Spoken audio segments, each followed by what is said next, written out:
అప్పులు తీర్చుకుందామని గల్ఫ్ వెళ్తే ఉన్న బతుకులు బుగ్గిపాలవుతున్నాయి. ఏజెంట్ల మాయలో అమాయకుల జీవితాలు బుగ్గిపాలవుతున్నాయి. వారి కుటుంబాలు రోడ్డున పడుతున్నాయి.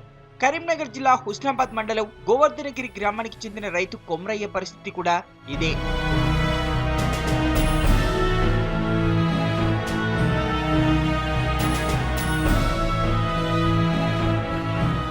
ఐదేళ్ల క్రితం తీవ్ర కరువు పరిస్థితులున్న టైంలో కొమరయ్య పీకల్లోతో అప్పుల్లో కూరుకుపోయాడు. బతుకు భారమై కుటుంబాన్ని వదిలి సౌదీ బాట పట్టాడు.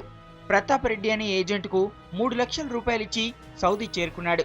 అయితే ప్రతాప్ రెడ్డి తప్పుడు ధృవీకరణ పత్రాలు పెట్టి సౌదీ పంపడంతో కొమరయ్యకు కష్టాలు మొదలయ్యాయి. జీవనోపాధి లేక గల్ఫ్కు ఒక 2-3 లక్షల రూపాయలు గల్ఫ్కు అప్పు చేసి పోవడం జరిగింది.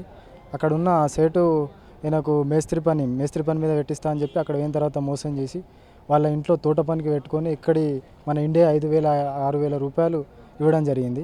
ఆ ఇచ్చే జీతం కూడా 2-3 నెలలకు ఒకసారి ఇచ్చేసరికి ఈయన అప్పు చేసి పోయింది కాబట్టి ఈయన వడ్డీ కట్టలేని పరిస్థితి. కోమా నుంచి 20 రోజుల తర్వాత కోలుకున్న తర్వాత ట్రీట్మెంట్ నడుస్తూ ఉంటే అక్కడ సౌదీ ప్రభుత్వం అవుట్ పెట్టినారు సార్ అంతలోనే. అప్పుడే ఆయన అక్కడ చెకింగ్ చేయడానికి వచ్చారట పోలీసులు హాస్పిటల్కి. ఈయన దొరికిపోయింది. నాకు అడ్రస్ లేకపోయేసరికి ఈయనను అక్కడ పోలీసు వాళ్ళు కస్టడీలోకి తీసుకోవడం జరిగిందని చెప్పింది సార్. సౌదీలో కొన్నాళ్లు తోటమాలిగా మేస్త్రిగా పనిచేసిన కొమరయ్య ఓ రోజు యజమాని ఇంటిపై నుంచి కింద పడి కోమాలోకి వెళ్లాడు.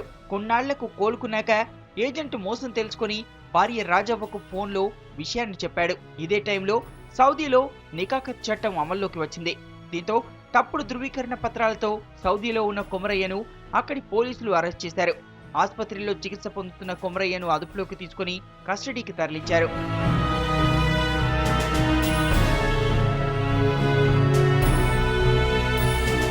ఐదు నెలలుగా ఆచూకీ లేని తన భర్త కోసం కొమరయ్య భార్య రాజవ్వ అధికారుల చుట్టూ తిరుగుతోంది. మంత్రులను, ఎంపీలను కలిసింది.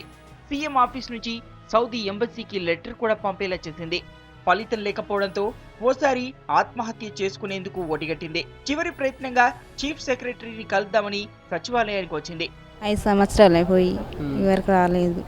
అదే గురించి చూస్తాను. అంతటా తిరిగినా కానీ ఎక్కడ ఏమీ అవుతలేదు. మళ్ళీ ఇక్కడికి వచ్చినాం. అందుకని ముఖ్యమంత్రి పంపించి అస్టడీ చేయాలి. పొట్టకొట్టి కోసం గల్ఫ్ ఏజెంట్ల మోసాలకు బలవుతున్న వారికి కొమరయ్య ఉదంతం ఓ గుణపాఠంగా, అధికారుల నిర్లక్ష్యానికి ఓ ఉదాహరణగా నిలుస్తోంది. ఉన్నతాధికారులు వెంటనే స్పందించి కొమరయ్యను తిరిగి ఇండియాకు రప్పించాలని, ఇలాంటి ఘటనలు మళ్లీ జరగకుండా చూడాలని డిమాండ్ చేస్తున్న వారి సంఖ్య పెరుగుతూ వస్తోంది.